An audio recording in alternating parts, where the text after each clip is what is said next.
ഭൂപതിവ് ഭേദഗതി നിയമത്തിന്റെ ചട്ടം നിയമസഭ അംഗീകരിച്ചതിലൂടെ മലയോര ജനതയുടെ ദീർഘനാളായുള്ള ആവശ്യമാണ് അംഗീകരിക്കപ്പെട്ടതെന്ന് അഡ്വക്കേറ്റ് എ. Raja MLA. മലയോര ജനതയ്ക്കുള്ള ഓണസമ്മാനമായിട്ടാണ് സർക്കാരിന്റെ ഈ നടപടി.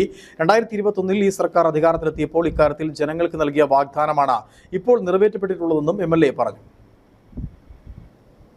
മലയോര ജനതയുടെ ദീർഘനാളത്തെ ആവശ്യങ്ങൾക്കാണ് കേരളത്തിലെ ഇടതുപക്ഷ സർക്കാർ ഓണസമ്മാനമായി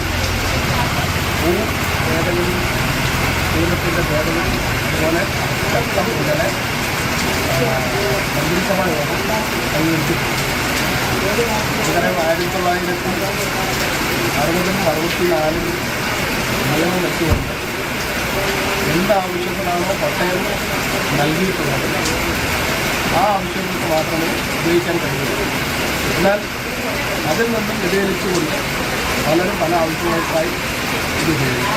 പല ഘട്ടങ്ങളിലും കോടതിയടക്കം ചൂണ്ടിക്കാണിച്ചതിൻ്റെ ഭാഗമായി കേരള നിയമസഭ കഴിഞ്ഞ വർഷം സെപ്റ്റംബർ മാസം 14-ാം തീയതി ഒരു തീരുമാനം കൊണ്ടുവരികയാണ്.